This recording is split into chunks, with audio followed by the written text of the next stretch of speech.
buenas, ¿cómo va? De MP Geopolítica, ¿cómo andan? Acá Lautaro Chazarrita. Buenas tardes a los que nos ven desde América, buenas noches a los que ven desde Europa.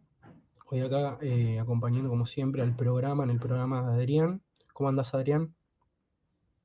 Hola, ¿qué tal, Lautaro? Bueno, gracias a todos los que estáis ya con nosotros. Bueno, ya sabéis que hacemos este programa los jueves a la tarde o a la noche, a las 9 de la noche, hora Madrid, en principio con un tema específico alrededor de tipo geopolítico, de economía internacional, cultura, valores, siempre desde una perspectiva estratégica.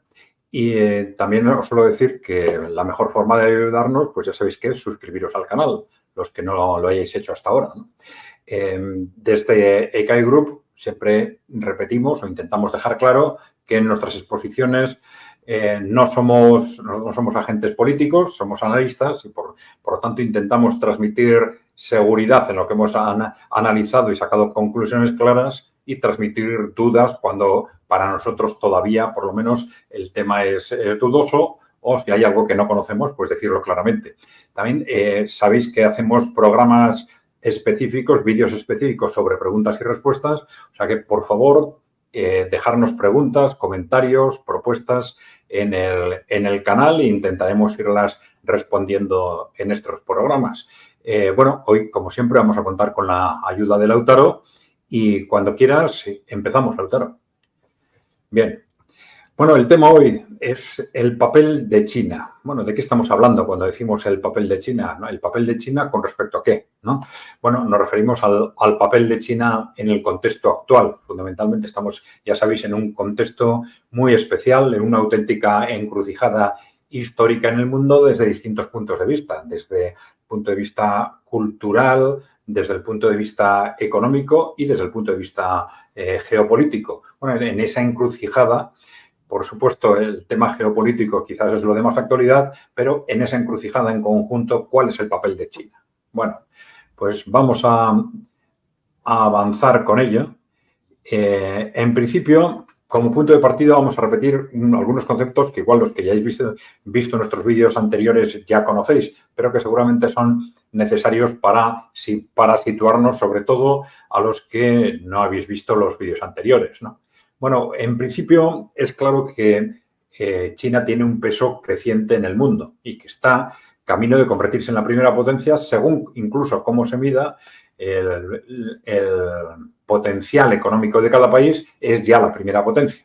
La diferencia fundamental es si se tiene en cuenta o no, ya lo veremos, las diferencias de precios. Es decir, con el mismo PIB nominal, en China pueden comprarse más cosas, más precios más bienes y servicios porque los precios son más baratos y, por lo tanto, esto lleva a la conclusión de que China ya sería en función de ese criterio, ya sería la primera potencia mundial, ¿no?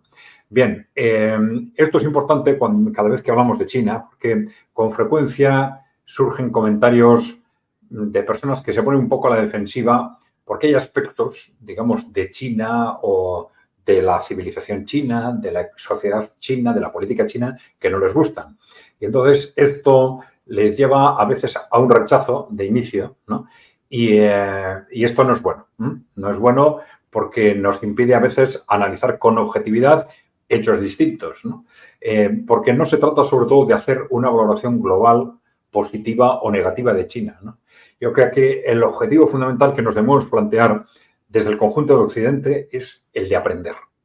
Porque estamos ante un reto histórico en el que China y otros países asiáticos fundamentalmente están haciéndose poco a poco con el control de la economía y del mundo, si quieres, están haciéndose con el liderazgo del mundo y lo que tenemos que hacer es posicionarnos positivamente frente a esto y ver qué es lo que nosotros podemos mejorar y qué es de esto que han hecho en China y en estos países que podemos aprender, ¿no? En fin, eso no quiere decir que valemos todo positivamente, ¿no? Pero el objetivo sí debería ser extraer aspectos positivos del desarrollo de China, de las políticas de China, que puedan ser de utilidad para nosotros, ¿no? Bien, en todos los modelos y, por supuesto, también en China hay siempre aspectos positivos y negativos y esto nos debe llevar a evitar una admiración ciega o intentar copiar automáticamente todo de China porque es China y a China le va muy bien. Incluso esto nos puede llevar a copiar también cosas o aspectos negativos. Como hay que evitar también un rechazo total que nos impida aprender los aspectos positivos. Y esta es una tentación que es mayor cuando nos encontramos, como en el caso de China, con, si queréis, civilizaciones distintas y culturas de origen distinto, ¿no? Entonces es fácil agarrarse a algún concepto, alguna idea, algunas políticas que no nos gustan para rechazarlo todo, ¿no? Entonces hay que intentar superar, digamos, esos prejuicios e intentar analizar con objetividad lo bueno y lo malo de las políticas, en este caso de China, ¿no? Bueno, el contexto general, ya sabéis, es que China está adquiriendo un peso creciente en el mundo, no solo por el caso de China, pero en general que la economía mundial se va desplazando hacia el este, ¿eh? Del dominio occidental, tradicional en la economía, en la sociedad, en la política, pues está pasando a una economía que ha evolucionado rápidamente hacia el este. Y aquí tenemos que tener en cuenta dos razones, porque ahí detrás de esto están, primero, los que ha hecho muy bien Asia y, por otro lado, lo que hemos hecho muy mal en Occidente. Entonces, este planteamiento parece muy simple y muy evidente, pero es muy importante cara a definir cómo nos posicionamos, porque si solo pensamos que las cosas nos están yendo mal porque China ha hecho determinadas cosas, ¿no?, ha hecho determinados movimientos, la tentación, y es seguramente las políticas que ponen en marcha ciertos círculos oligárquicos de Occidente, la tentación puede ser ir contra China, atacar a China o comercialmente o políticamente o militarmente, etcétera. Cuando lo constructivo debería ser, como hemos dicho antes, mirarnos a nosotros y ver qué es lo que podemos mejorar. Porque el futuro al final se va a definir no solo por lo que hagan ellos, sino por lo que hagamos nosotros, ¿no? Vale.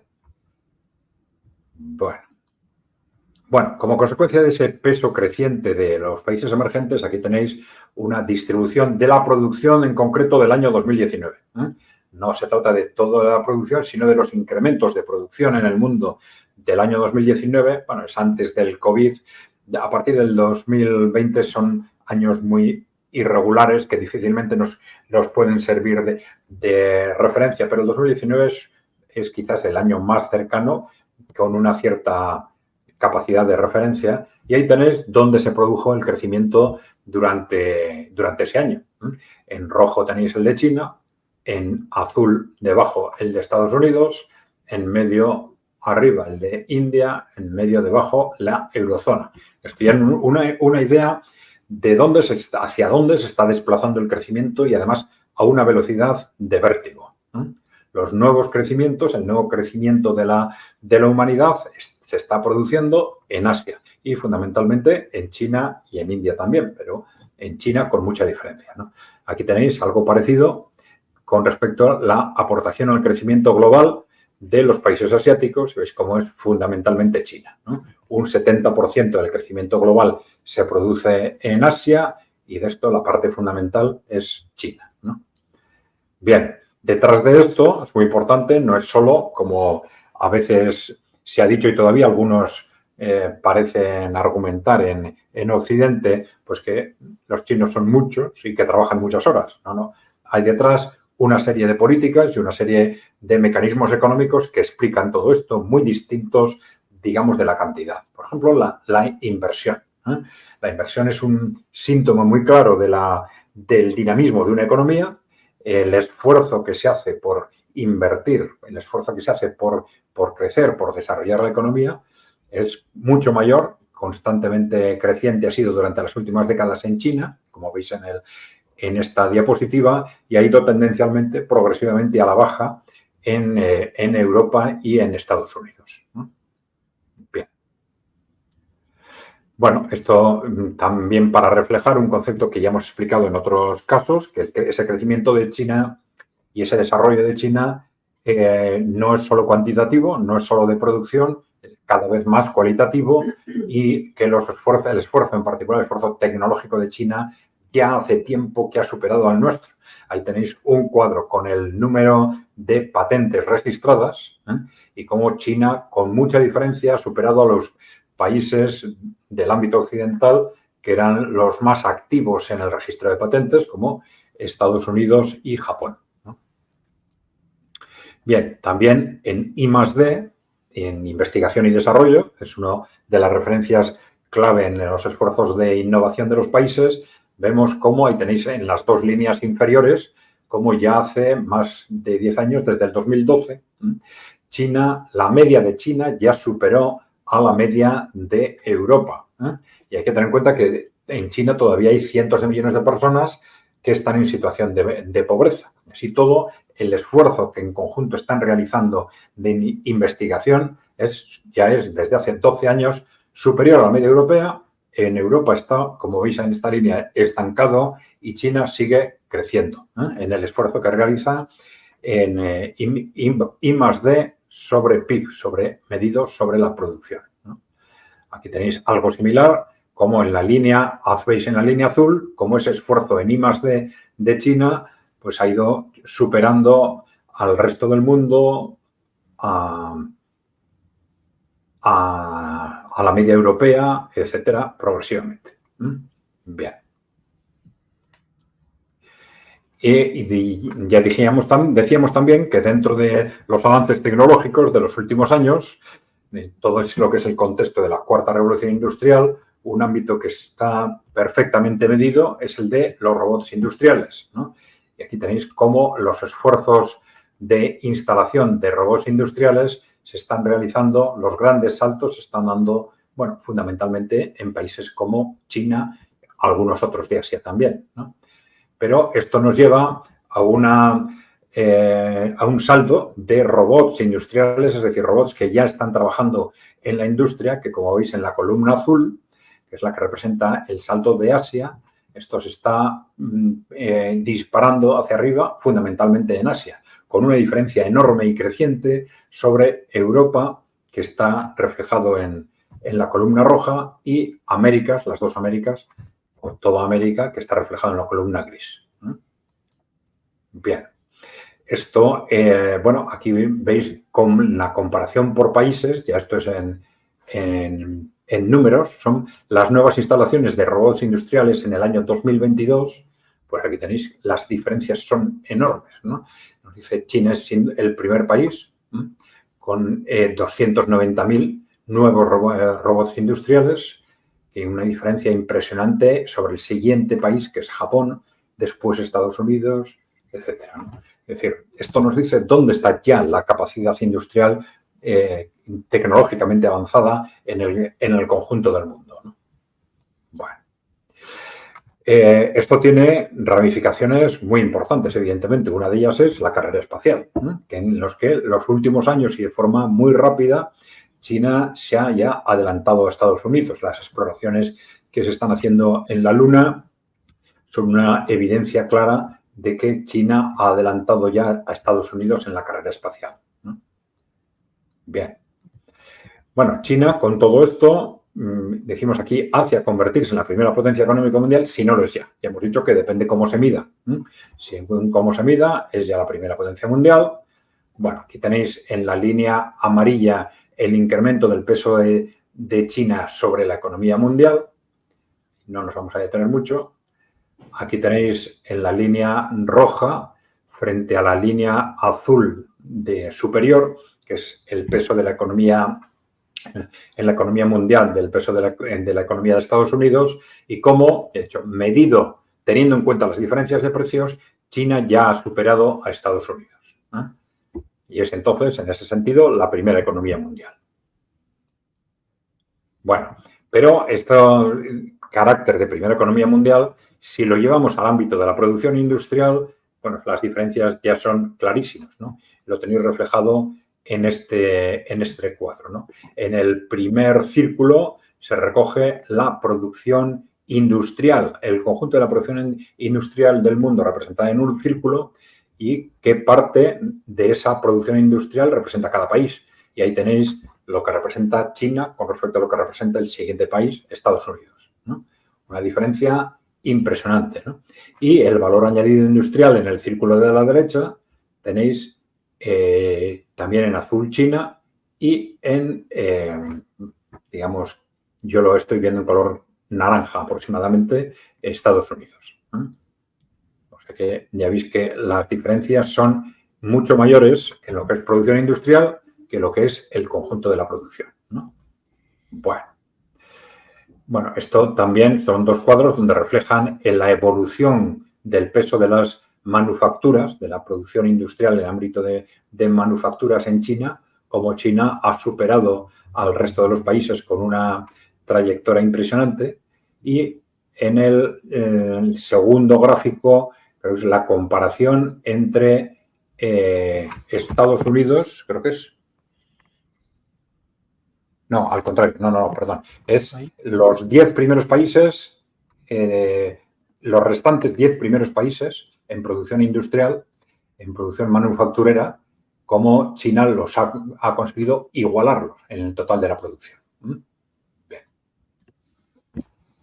Bueno, aquí tenemos cuadros interesantes sobre la relación, y esto luego ya veremos que es muy importante desde el punto de vista también político, la asimetría en la relación de las dependencias mutuas entre Estados Unidos y China. Y esto se está hablando mucho últimamente ante los inicios de guerra comercial, los posibles anunciados cortes en las relaciones comerciales cara al futuro. Bueno, ¿quién sufriría más? ¿Quién sufriría menos? Bueno, aquí tenéis cómo ha evolucionado en el cuadro de la izquierda el peso en la producción industrial de la producción del otro país, de la producción de China de los productos de China en la producción de Estados Unidos y la dependencia de China con respecto a la producción de Estados Unidos. ¿Vale? Cómo esa dependencia se ha ido reduciendo en el caso de China y ha ido aumentando la dependencia de Estados Unidos con respecto a China. Bien, en el segundo cuadro tenemos las compras del otro país como parte de la producción industrial, en concreto, de la producción industrial. Bueno, y ahí tenemos en la línea roja la dependencia de China con respecto a las compras de Estados Unidos, cómo se ha reducido drásticamente, y la dependencia de Estados Unidos con respecto a China, cómo ha ido aumentando en la línea azul hasta un nivel ya bastante próximo. Bien. Bueno, esto es una referencia a la guerra comercial entre China y la Unión Europea. Bueno, no vamos a detenernos en cifras concretas, simplemente decir que China es el segundo destino comercial de la Unión Europea, después de Estados Unidos, y que la Unión Europea es el primer destino comercial para China. Bueno, esto para situar un poco el contexto.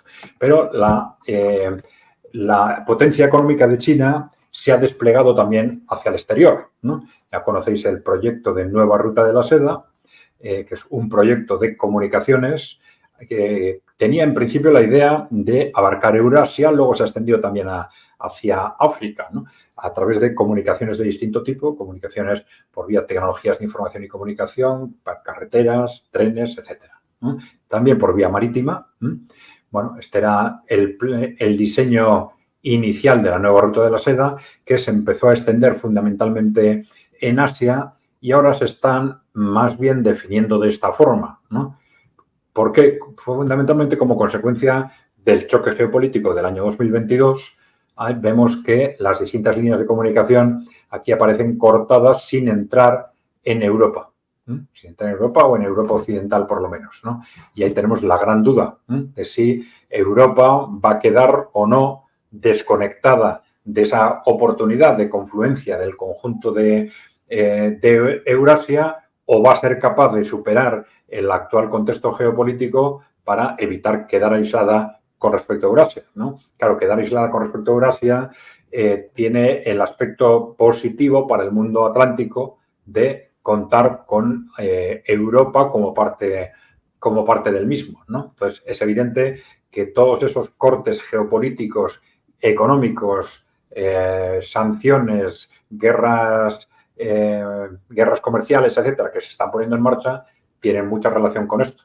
Es decir, con cortar una evolución que se veía como natural, que era digamos, que el conjunto de Eurasia se convirtiese en en el centro económico del mundo, haciendo perder peso, digamos, a las potencias con base marítima, como tradicionalmente han sido Gran Bretaña y Estados Unidos, ¿no?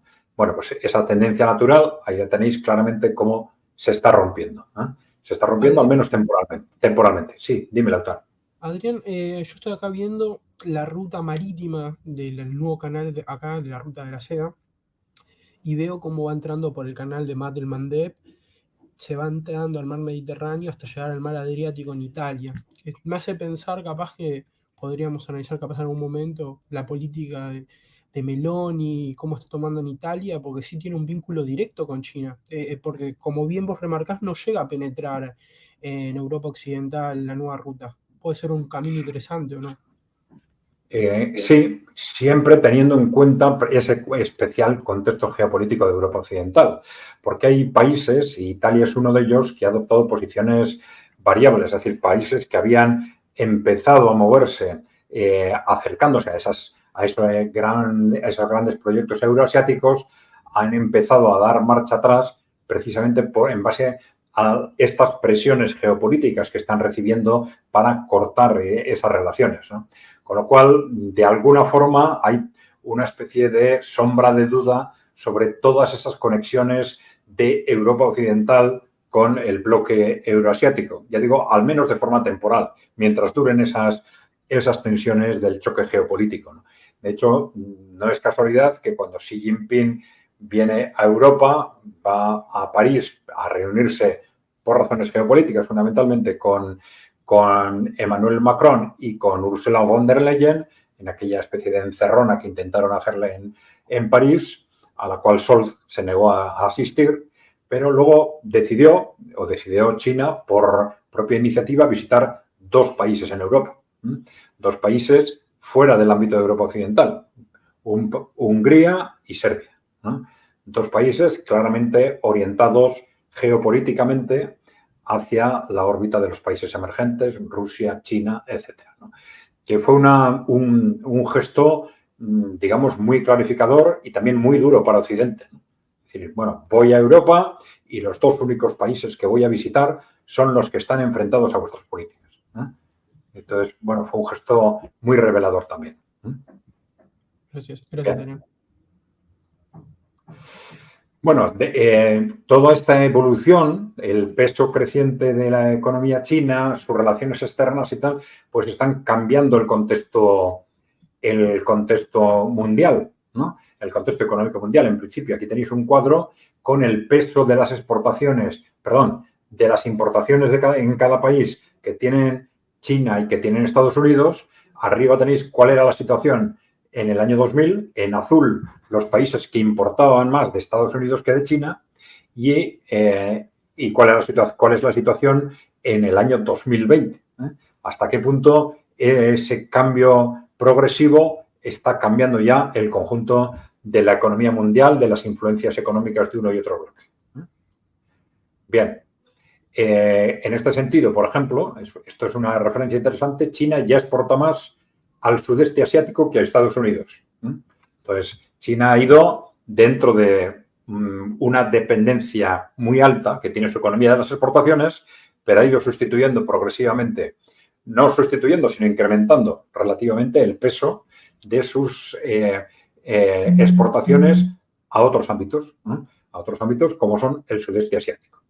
Pero ahí está el sudeste asiático, está Latinoamérica, está África, está el conjunto de Asia en definitiva, Rusia, tal, ¿no? Pero bueno, como ejemplo tenemos como ya el sudeste asiático representa más en las exportaciones de China que Estados Unidos, ¿no? Esto desde el punto de vista del margen de maniobra de China ante posibles maniobras radicales desde Occidente con respecto a sus aportaciones es tremendamente importante, ¿no? Y esto sí merece la pena comentarlo un poco desde el punto de vista, desde el fondo, ¿no? China es una economía que se ha industrializado muy rápidamente y con una dependencia muy alta de las exportaciones, es decir, las ventas de su industria en buena parte se han encaminado hacia las exportaciones, ¿no? Esto siempre se ha valorado, bueno, no se ha valorado negativamente, se ha valorado positivamente, hasta que alrededor de la crisis financiera se empezó a valorar negativamente desde el punto de vista, se decía sobre todo en Estados Unidos, del impacto que esto tenía sobre el impacto negativo sobre las economías avanzadas. Decía, el que ellos exporten mucho significa que nosotros importamos demasiado, más o menos decía, ¿no? Y esto debilita nuestra industria. Esto se reprochaba a China y también a Alemania, decían, como otra economía que exportaba demasiado, ¿no? Y se empezaron a tomar medidas con respecto a esto con la presidencia de Trump en el año 2017, ¿no? Con estas guerras, semiguerra comercial que empezó a poner en marcha con respecto a China y con respecto a Europa, ¿no? Bueno, entonces China ya hace tiempo que ha sabido que efectivamente su dependencia, la dependencia de su crecimiento con respecto a las exportaciones era muy alta, ellos ya lo sabían y también tendencialmente su objetivo ha sido ir equilibrando esa dependencia con respecto a las exportaciones con manteniendo un alto nivel de inversión e ir incrementando el consumo interno, ¿eh? Para compensar, para que el consumo interno fuera adquiriendo un peso mayor dentro de digamos, los agentes que compran sus productos, ¿no? Bien, lo que ocurre es que en esa estrategia China necesitaba y necesita tiempo, ¿eh? Y esa es la cuestión clave, ¿no?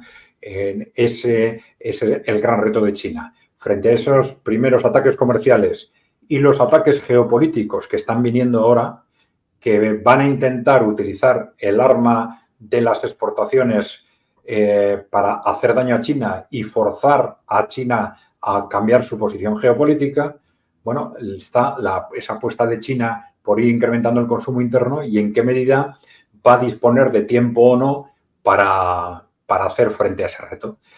Por eso, para China, dentro del contexto actual, tiene una apuesta geopolítica clara, pero también una posición, por ejemplo, ya lo comentaremos, más aparentemente, por lo menos, más moderada que la de Rusia, porque cada año que gana digamos, en la paz comercial es un año más que gana dentro de ese desarrollo de esa estrategia, de sustituir las exportaciones por el consumo interno, con el fin de que cuando el problema estalle, si es que estalla, pero ellos piensan que hace mucho tiempo que han pensado que antes o después iba a estallar, que les haga el menor daño posible.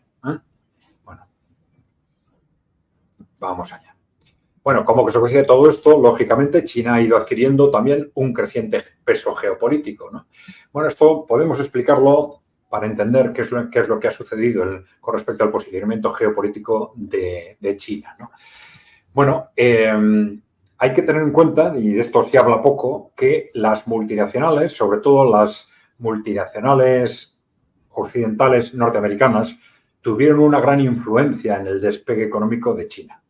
Y las fotografías iniciales de este proceso son muy claras. Son aquellas visitas de Rockefeller, de Kissinger, de Nixon a China, en las que llegaron a una serie de acuerdos estratégicos que poco a poco fueron devengando en este pacto estratégico entre las multinacionales norteamericanas y el Partido Comunista Chino, que por un lado ayudó a los dos países, digamos, o ayudó en esa estrategia de la Guerra Fría de aislar a la Unión Soviética, ¿no? Y por otro lado los objetivos fundamentales eran, desde el punto de vista de China, conseguir la industrialización a través de inversiones masivas de las multinacionales occidentales y desde el punto de vista de esas multinacionales, pues disponer de nuevos mercados y de mano de obra barata masiva. Eran los grandes objetivos. Bueno, esta forma de actuar ha sido beneficiosa para las multinacionales occidentales muy claramente durante 30 años aproximadamente, para China porque lo ha gestionado este contexto estupendamente para conseguir un enorme despegue industrial, de desarrollo económico, de salida de la pobreza, etcétera. Y seguramente no ha sido muy negativa para Occidente como países, Europa y Estados Unidos, a pesar de que las multinacionales occidentales se han beneficiado enormemente de ese proceso, pero los países como tales se han debilitado claramente, ¿no? Bien. Adrián, una consulta Sí. sobre eso. Como nosotros estuvimos viendo en los anteriores programas, este duelo que se está armando entre los estados, países que deciden darle preponderancia al Estado, contra las corporaciones. Eso es lo que estabas remarcando recién, te consulto. beneficia a la corporación económica, pero no particularmente al Estado de Estados Unidos. Claro, claro, ese es el gran problema de Occidente. Y esto ha sido muy evidente en las últimas décadas, en los últimos 40 años, sobre todo desde que se pone en marcha el modelo neoliberal, después de la Guerra Fría, etcétera, ¿no? Es decir, Europa y Estados Unidos han estado desarrollando políticas no en función del interés de los ciudadanos, no es ya que fueran políticas acertadas o no, han sido políticas absolutamente disparatadas, pero no es porque se hayan equivocado, es porque esas políticas se han desarrollado en base al poder político de las grandes corporaciones, no en base a que se estuviera persiguiendo el interés de los ciudadanos con una o con otra ideología, ¿no? Y ese es el gran error estratégico, el gran problema estratégico, la gran carga estratégica de Occidente, ¿no? Es decir, estamos yendo, pues nosotros lo decimos muchas veces sobre Europa, pero bueno, también Estados Unidos, estamos yendo muy rápidamente al cajón de la historia porque no somos capaces de hacer lo que hay que hacer en la medida en que estamos de alguna forma secuestrados por los intereses de las grandes multinacionales. Vale. Bueno, mientras tanto, durante todos estos años, esto es importante decirlo, ya muy claramente con los documentos de fin de siglo, nuevos para el nuevo siglo americano, etcétera, en los círculos políticos, geopolíticos occidentales, ya se definía que como amenaza de futuro a Rusia por un lado y a China por el otro. Decían, bueno, sí, tenemos relaciones con ellos muy interesantes para nuestras multinacionales, pero ahí tenemos un peligro potencial. China es un país muy grande, Rusia también, desde otra perspectiva, ¿no? China es un país muy grande, con enormes recursos humanos y, por lo tanto, es un peligro potencial, ¿no? Porque no lo controlamos o no lo controlamos bien, ¿no? Tenemos influencia a través de toda esa actividad económica, pero no lo controlamos. Y en paralelo, ¿esto qué significa? Que como hay un peligro potencial, pues se va desarrollando una estrategia de cerco geopolítico, ¿no? Que se basa en intensificar relaciones con países y entornos geográficos cercanos a China, alrededor de China, intentando enemistar progresivamente a esos países con China, creando, pues, financiando en algunos casos, pues, por ejemplo, grupos yihadistas radicales antichinos o en otros casos, pues grupos o ideologías independentistas con respecto a China en el caso de Taiwán, etcétera, alimentando enemistades históricas, etcétera, ¿no? Y creando todo un círculo de cerco progresivo de China desde un punto de vista ideológico, político y también militar, ¿no? Bueno, mientras tanto, tenemos un cambio sustancial dentro de China con la llegada de Xi Jinping al poder. Y esto es muy importante entenderlo, ¿no? Esa colaboración constante entre las multinacionales y el Partido Comunista empieza a matizarse, cuestionarse de alguna forma a partir de la llegada de Xi Jinping al poder en el 2012.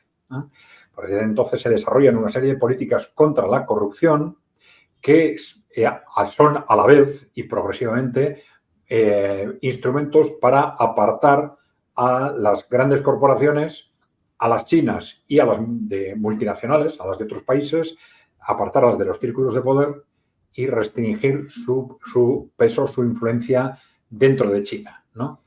Esto significa, esa forma de pensar, esa forma de actuar, ha llevado a que los intereses estratégicos, luego lo desarrollaremos también, de China y de Rusia estén cada vez más cerca. Esto ha sido muy evidente, ya digo, de forma progresiva a partir de la llegada de Xi Jinping al poder en el año 2012. De tal forma que muy claramente en los últimos años se puede hablar de una estrategia global, una estrategia global anticorporativa en contra del mundo unipolar controlado por Estados Unidos o por Wall Street, si se quiere, y a favor de un mundo multipolar y no controlado por esas grandes corporaciones, ¿no? Dentro de esas estrategias tendríamos a China como líder del frente económico y a Rusia como líder del frente militar o político, ¿no? Bien. Bueno, tenemos también, y esto es importante, en ese contexto, una colaboración entre China y Rusia, una coordinación estratégica más o menos implícita a la hora de influir en contextos externos, ¿no? por un lado tenemos la influencia económica, pero se ha conjugado la fuerza económica de China y la fuerza política y militar de Rusia para que ambos países vayan teniendo una influencia creciente en Latinoamérica, en África, en los países musulmanes y también, y esto es muy interesante, en abordar lo que eran enemistades históricas. Es decir, tanto Rusia como China son países grandes y normalmente frente a esos países grandes, los países del entorno pues tienen desconfianza, recelos históricos que dificultan la mejora de las relaciones. Entonces, de alguna forma, intentaron intercambiar papeles, ¿no? De tal forma que Rusia, por ejemplo, pues fortaleció sus vínculos tradicionales con India o con Vietnam para intentar acercarlos a ese contexto de los países emergentes, ¿no? Y esas enemistades de países del entorno de Rusia con respecto a Rusia, pues en cierta forma se intentaban superar a través de inversiones masivas de China en Europa del Este. Aunque esto en buena parte se ha roto con el choque geopolítico o se ha roto con unos países sí y con otros no. Pero este ha sido un poco una coordinación que ha tenido un efecto muy importante, ¿no? Bien, dentro de todo ese contexto, China, como consecuencia de su propio desarrollo y de su actuación exterior, ha conseguido una influencia creciente en Latinoamérica, ¿no? Bien. Influencia, no hace falta entrar en el detalle, ¿no? Pero sí es muy importante hacer referencia a las inversiones. Es decir, mientras lo que estaba sucediendo en las últimas décadas con la influencia occidental de Estados Unidos, de las grandes corporaciones occidentales, estaba muy relacionado, bueno, a veces con inversiones, pero fundamentalmente con préstamos, con financiación no destinada a inversiones, sino destinada muchas veces al gasto público y a veces a gastos no necesarios, a sabiendas, muchas veces precisamente con el objetivo de endeudar a los países, con el fin de que como consecuencia de esa deuda quedasen atrapados, etcétera. Y incluso muchas veces engañando, sobornando gobiernos, comprando gobiernos, etcétera. Las inversiones de China han estado y siguen muy enfocadas en inversión productiva, en inversión de infraestructuras, etcétera, ¿no? Esto es muy importante, ¿no? Es un factor clave también para que estas inversiones sean aceptadas mejor que las inversiones occidentales, ¿no? Claro, si vemos qué es lo que ha pasado como consecuencia de esto, del comercio con América Latina, entre Estados Unidos y China, pues ahí tenéis ya cuál es el contexto actual, ¿no? Bueno, esto cambia en los matices de un año a otro, pero bueno, ahí tenéis aproximadamente en rojo, granate, los países en los que el comercio con... Ya hemos dado este dato de otra forma, de forma más genérica, ¿no? Pero bueno, en los que el comercio con China es más importante, en azul oscuro, en los que el comercio con Estados Unidos es más importante, y en azul claro, pues son los que están en una situación dudosa, digamos.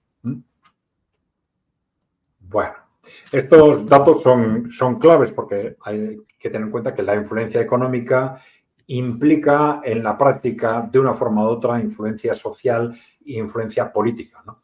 Claro, ese vínculo puede ser más o menos natural o puede ser más o menos forzado, ¿no? Es decir, que además de la influencia económica, pues por supuesto hay veces que Estados Unidos, por ejemplo, invadía un país o amenazaba con unos u otros instrumentos, organizar revoluciones de color, etcétera, ¿no? O puede ser simplemente como consecuencia de esa influencia económica, pues se va ganando influencia social y política de hecho, ¿no? Pero es evidente que al final, aunque sea a medio o largo plazo, esa influencia económica va a tener consecuencias sociales y políticas, ya las está teniendo, pero las va a tener sin ninguna duda en todo el continente latinoamericano y, por supuesto, ahora vamos a verlo también en África, ¿no?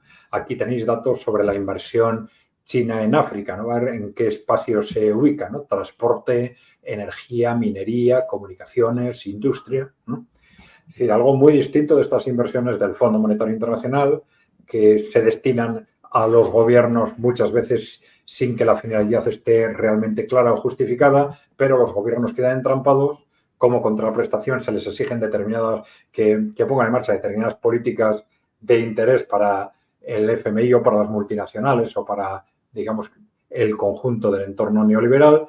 Bueno, es una forma de entrar, de invertir radicalmente distinta. El concepto que se utiliza constantemente desde China y desde los países emergentes es el concepto de win-win. Es decir, hay que buscar oportunidades para que los dos países ganen. Buscar oportunidades de operaciones, de inversión, de colaboración en las que los dos países ganen. No, como ha venido haciendo Occidente, no obligar a estos países, muchas veces engañando a los gobiernos, etcétera, a que pongan en marcha operaciones o lleguen a acuerdos en los que el país occidental gana y no queda nada claro que el país africano o latinoamericano gane, ¿no? Bueno, algo parecido. Aquí tenéis los países en los que el comercio fundamentalmente era con China, en color granate aproximadamente, cómo ha evolucionado desde el 2002 al 2022, y en amarillo los que fundamentalmente comerciaban con la Unión Europea, ¿no? Veis cómo fundamentalmente la Unión Europea ha ido perdiendo peso de forma radical en África, ¿no? Bueno, y esto es algo que afecta de forma muy radical, en concreto ¿a quién? En concreto a Francia, ¿no? Aquí tenéis un cuadro similar, ¿no? Un mapa similar en el que comparamos entre el año 2000 y el año 2020 de dónde vienen las importaciones a África, a cada país de África. En rojo, cuando vienen fundamentalmente de China, veis cómo ha avanzado del año 2000 al año 2020. En azul, cuando vienen de Francia. Y veis lo que ha pasado con la influencia francesa en el continente desde el punto de vista económico. Ya sabéis que esto, además, se ha conjugado con una intervención política y militar cada vez más importante de Rusia. Esto ayudando a muchos gobiernos a adquirir frente a las potencias occidentales y frente a Francia en concreto una autonomía estratégica y de decisión que difícilmente hubieran podido tener solo como consecuencia de la influencia económica de China. Bien. Bueno, aquí como comparación veis cómo el comercio de Rusia con África es comparativamente con China muy pequeño. Bueno, simplemente para dejar claro este concepto. Los dos países están interviniendo muy activamente en África en concreto, también en Latinoamérica, pero la intervención es muy distinta. Es fundamentalmente económica por parte de China y fundamentalmente política militar por parte de Rusia. Bueno, y esto es para irnos situando en el contexto actual. ¿Qué pasa con el actual choque geopolítico, ¿no? Posición de China ante ese choque geopolítico. Bueno, relación con Rusia, gasto militar. Bueno, en principio, China se ha ido convirtiendo en el primer país o el primer país más importante como destino de las exportaciones de Rusia. No ya en estos últimos años, ya lo estaba siendo en los años anteriores, a partir del 2013-2014. Esto, recuerda que ya en el 2014 empezó la revolución del Maidán, empezaron la guerra en el Donbass, las primeras sanciones contra Rusia y ya empezó una cierta reconversión de la economía rusa que tuvo como consecuencia que China ya entonces se convirtiera en el primer país de destino de las exportaciones de Rusia, ¿no? Pero esto ha continuado en los últimos 2 años. Si tenemos en cuenta la evolución, ha seguido creciendo, pero ha seguido creciendo, ya venía creciendo en los años anteriores, ¿eh? Entonces, cuando se dice que China ha sustituido a Europa como socio comercial durante estos 2 años a consecuencia de las sanciones, esto es en parte así, pero en parte es también consecuencia de la continuidad de una tendencia que ya existía anteriormente. Bien.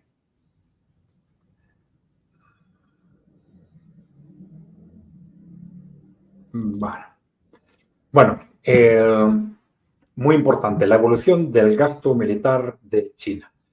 Normalmente hay una relación entre el gasto militar y la potencia económica de los países. Esto no ha sucedido, por ejemplo, en el caso de Europa Occidental, ¿no? en buena parte como consecuencia de su dependencia estratégica con respecto a Estados Unidos, ¿no? Pero sí era lógico que sucediera en China como consecuencia, primero, de su contexto cultural y estratégico claramente distanciado de Occidente y de esa expectativa que en China siempre ha existido de que antes o después Occidente iba a ir a por ellos, de que iba a haber un enfrentamiento con Occidente casi inevitable, ¿no? Bueno, lo lógico es entonces que China se fuese fortaleciendo progresivamente a medida que su economía crecía, a medida que su economía iba teniendo una mayor capacidad de gasto, ¿no? Bueno, evidentemente China ya era una potencia nuclear, aunque sus capacidades nucleares eran muy inferiores a las de Rusia y a las de Estados Unidos, pero su gasto militar ha ido incrementándose de forma progresiva, sin grandes saltos, pero de forma progresiva, ahí lo tenéis, pues, durante los últimos años, por supuesto. Bien. Bueno, aquí tenéis la evolución del gasto militar de las grandes potencias. ¿Ves? El cambio ha sido sustancial, ¿no? Tenéis vamos a ver, en el azul oscuro la evolución del gasto militar desde el año 50 aproximadamente, en azul oscuro el de Estados Unidos, en granate el de Rusia, la Unión Soviética, que era un gasto muy importante que intentó acercarse al de Estados Unidos durante la época de la Guerra Fría, desde el año 70 al 90 aproximadamente, y que luego se hundió drásticamente en los años 90 y luego se ha ido recuperando, pero solo parcialmente, solo parcialmente. El gasto militar de Rusia, pues bueno, se ha incrementado también, lógicamente, durante estos 2 años, pero es aproximadamente una décima parte del de Estados Unidos todavía. Y como contraste, si veis que a partir de esos años también, de los años 90 aproximadamente, China empieza a incrementar su presupuesto militar, de acuerdo también con la evolución de su economía, y ha ido adquiriendo un peso creciente dentro del conjunto eso lo tenéis dibujado en naranja, el gasto militar de China, ¿no? Hay un peso creciente dentro de la economía mundial, todavía muy inferior al de Estados Unidos, ¿eh? Bueno, aquí tenéis de que desde el punto de vista del número de efectivos, China sí es el primer país del mundo, con 2 millones esto cambia de un año a otro, lógicamente. Esto es del año 2022. Luego ha habido cambios muy importantes dentro de este cuadro, pues por ejemplo, sobre todo en Rusia, lógicamente, ¿no? Pero bueno, China era y sigue siendo el país con un ejército más potente desde el punto de vista del número de efectivos, ¿no? Aparte de que su evolución tecnológica ha sido constante, ¿no? Aquí tenéis la evolución, un dato sobre la evolución de la potencia misilística de China, muy enfocada a su protección marítima, pensando de alguna forma en sus potenciales enemigos en el entorno del Pacífico y sobre todo en un hipotético ataque desde Estados Unidos, ¿no?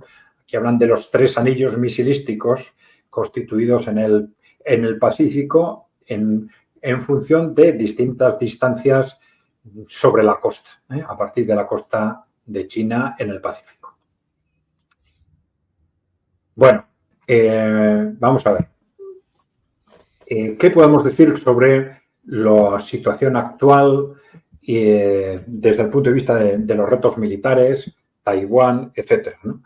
Bueno, pues sí parece claro que China, que ha ido evolucionando militarmente de una forma muy clara, yo creo que hay unos hitos recientes muy significativos, como es el comienzo de la utilización de misiles hipersónicos, ¿no? Estos misiles hipersónicos hasta ahora solo disponía de ellos Rusia, suponen un salto tecnológico clave sobre los misiles balísticos, que son los utilizados tradicionalmente. Los misiles balísticos tienen una trayectoria previsible, y los misiles hipersónicos no solo son mucho más rápidos que los misiles balísticos tradicionales que sigue utilizando Europa, Estados Unidos, la OTAN, sino que además de ser mucho más rápidos, tiene una trayectoria no previsible y que puede alterarse durante el vuelo. Y esto los hace prácticamente indetectables en este momento por los instrumentos de defensa antimisil de la OTAN. Esto es lo que da una superioridad drástica desde el punto de vista estratégico, evidentemente, a Rusia con respecto a la OTAN y con respecto a Estados Unidos en caso de un conflicto estratégico. Y la gran novedad de los últimos años ha sido que primero China y luego Irán han empezado a utilizar misiles balísticos, ¿no? Perdón, misiles hipersónicos de este tipo, ¿no? Y esto se está diciendo, sospechando con razón, que lo están haciendo gracias a tecnología rusa. Porque, claro, Occidente, Europa y Estados Unidos llevan muchos años intentando desarrollar esa tecnología sin conseguirlo, ¿no? Y con un fracaso tras otro, ¿no? Y por eso este salto adelante también en el caso de China para empezar a disponer de tecnología de los misiles hipersónicos es también muy importante cara a un posicionamiento estratégico de China frente a Estados Unidos. Bien, en el caso de Taiwán, bueno, es muy importante que aquí tenemos dos versiones, digamos, en cuanto a las impresiones que tenemos sobre este conflicto a través de los medios de comunicación. Porque ahora muchos ciudadanos, lógicamente, tienen la impresión cuando se acercan por primera vez a este tema de que se trata, bueno, de dos países, uno de los cuales amenaza al otro, ¿no? Y quiere hacerse con él, quiere conquistarlo, algo por el estilo, ¿no? Pero claro, usted está obviando el hecho de que China y Taiwán están internacionalmente reconocidos como el mismo país, ¿eh? ¿Y esto cuál es el origen histórico de esto? Pues el origen histórico es de que eran un país único hasta la revolución del año 1949. En el momento en el que se produce la revolución, digamos, millones de personas de los círculos que no aceptan la revolución comunista huyen a Taiwán y allí se separan de China continental y crean los elementos de un Estado diferenciado. Entonces, desde el punto de vista de la comunidad internacional, se dice, bueno, estamos hablando de dos estados, pero de un solo país, ¿eh? De tal forma que, por razones ideológicas, se acepta que temporalmente están divididos, pero que constituyen un único país y que tiene una perspectiva de, en algún momento, superar esa situación para volver a ser un único país, ¿no? Entonces, tanto en Taiwán como en China será un contexto aceptado, ¿no? Es decir, provisionalmente somos dos estados, pero en algún momento llegaremos a volver a ser un único estado, ¿no? Un único país. Y claro, las preocupaciones en China continental surgen evidentemente dentro de ese contexto, pues Occidente y Estados Unidos sobre todo ha intentado influir constantemente en Taiwán para magnificar esa voluntad de autonomía o de independencia frente a China, hacerla permanente, etcétera. Y esto es lo que despierta constantemente recelos en China continental, el que se vean tendencias que intentan suprimir esa temporalidad de la diferenciación entre los dos países, lo cual significaría renunciar a esa futura unificación, ¿no? Esta es un poco la base conceptual que explica el actual conflicto, ¿no? Sin embargo, yo creo que el que ese conflicto estalle en este momento, o aparente que puede estallar, o que quizás estalle dentro de unos meses o de unos años, o de un año, quizás no se puede separar del contexto geopolítico global, ¿no? Yo creo que no es casualidad que esto esté sucediendo a la vez que sucede el estallido geopolítico en Ucrania y probablemente también este estallido en Israel, Gaza, entre Israel y Palestina, ¿no? ¿Por qué? Porque estamos hablando al final de distintas fichas probablemente dentro del mismo tablero.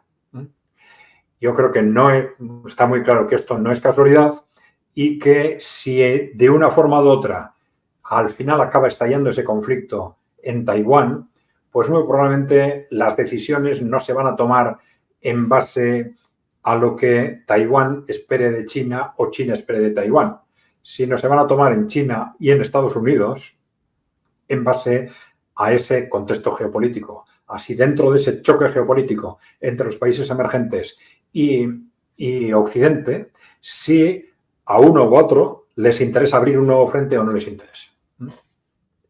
Yo creo que ese es el tema clave, sin duda. Y luego, eso sí, se explicará en base a que Taiwán necesita defenderse de China continental o que China continental necesita neutralizar esas tendencias a la separación por parte de Taiwán. Pero está claro que si ahora está estallando este problema, no es casualidad. Esto clarísimamente se debe al conjunto del choque entre países emergentes y Occidente. Bueno, aquí tenéis una comparación dentro de ese contexto de las fuerzas militares de China y Taiwán.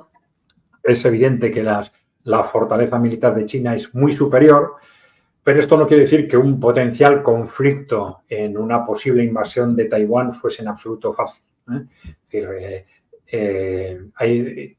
Taiwán es una isla con mucha concentración, con una cordillera que recorre la isla, que permite, digamos, el establecimiento de líneas de defensa de muy difícil acceso. Es decir, además contaría inmediatamente con el apoyo de Estados Unidos. Es decir, sería probablemente, incluso sin contar con el apoyo de Estados Unidos, sería un conflicto bélico muy, muy complejo para China.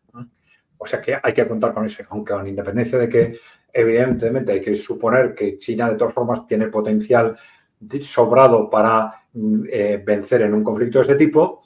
Pero bueno, que sería complicado, está claro. Y luego hay que ver qué pasaría ante una eventual intervención directa de Estados Unidos, casi con seguridad que esa intervención se va a producir precisamente por lo que comentábamos ahora. Porque sea uno u otro el país que inicie el conflicto, muy probablemente esto se va a abrir con el objetivo de abrir un nuevo frente. De abrir un nuevo frente dentro de ese choque geopolítico global. Bien, bueno, este es un tema del que se está hablando mucho. ¿Qué pasa con el alineamiento entre China y Rusia y qué va a pasar con ese alineamiento cara al futuro?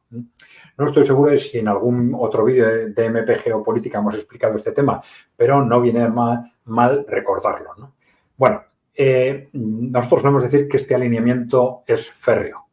Frente a las dudas que se plantean a veces en Occidente, este alineamiento tiene, por un lado, una clara justificación estratégica basada en lo que antes hemos explicado, en esa estrategia común de la Rusia de Putin, si se quiere, y la China de Xi Jinping a partir del año 2012, sobre todo, de estrategia anticorporativa. Ellos piensan que para el desarrollo de sus países, para que poder desarrollar coherentemente sus países, han tenido que desarrollar esas estrategias anticorporativas, de separar a las grandes corporaciones, a los oligarcas del poder, neutralizar su influencia política, económica y social, y luego también desplegar una estrategia anticorporativa a nivel mundial, que implica, pues de alguna forma, el cuestionamiento del papel del dólar, el cuestionamiento del mundo unipolar, etcétera, ¿no? Bien, esa estrategia, confluencia estratégica es clara, pero es que hay algo más, y es que hay casi una confluencia estratégica vital, y es la clara conciencia en China de que si Estados Unidos o Occidente acaba dominando a Rusia, ellos van a ser los siguientes. Y al contrario, la conciencia en Rusia de que si Occidente acaba dominando a China, ellos van a ser los siguientes, ¿no? ¿Esto qué quiere decir? Claro, visto desde la perspectiva de Occidente, esto también se visualizaba en sentido contrario con estas doctrinas que eran de Kissinger, Kaczynski también, en el sentido de que decían desde Occidente o desde Estados Unidos, con los dos juntos, con China y con Rusia, con los dos juntos no podemos. Entonces, tenemos que desarrollar políticas que a toda costa, como un objetivo geopolítico prioritario, separen a China y a Rusia.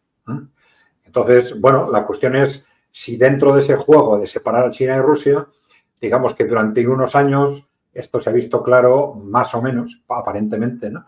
En esa especialización en la que los gobiernos demócratas iban fundamentalmente contra Rusia y no tanto contra China, y los gobiernos republicanos iban fundamentalmente contra China y no tanto contra Rusia. Vamos a ver esto cómo se gestiona cara al futuro, porque estamos viendo cómo al final, viendo que no consiguen separar a China y a Rusia, están viendo que no tienen más remedio que ir contra los dos a la vez, ¿no? Pero bueno, está claro que en principio el interés es geopolítico, estratégico de Occidente, de la OTAN, de Estados Unidos, es separar en la medida en que puedan a China y a Rusia. Pero China esto lo han intentado también en los últimos años. A partir del estallido en Ucrania, durante los siguientes meses, hubo una labor diplomática constante para intentar una desvinculación de China con respecto a Rusia. No se consiguió, esto ha continuado durante estos 2 años, pues con presiones, amenazas, etcétera, pero por las razones que hemos comentado, yo creo que es seguro que esto no lo van a conseguir. China sabe que puede sufrir mucho si Estados Unidos y Europa adoptan medidas radicales con respecto a sus exportaciones. Ya lo está sufriendo de alguna forma, pero puede sufrir mucho, pero saben que tienen mucho más que perder si ceden en esta estrategia. Bien, y otro tema sobre el que es interesante reflexionar, ¿qué va a pasar con China y con Trump? Bueno, sí, hay una expectativa de que Trump llegue al gobierno, ¿no?, a fines de este año, y esto podría suponer reavivar las estrategias, vamos a decir, anti-China, de alguna forma, que Trump mantuvo en su periodo anterior, ¿no? Bueno, esto no es un tema del todo claro, pero es posible, ¿no? Es posible. Pero claro, para que Trump, teniendo en cuenta cuál es el contexto actual, de pronto sea capaz de lanzar una estrategia contra China mientras tranquiliza la situación o estabiliza la situación en Europa, recomponiendo las relaciones con Rusia, necesita de alguna forma un cómplice, que es Rusia. Necesita que Rusia entre en esa dinámica.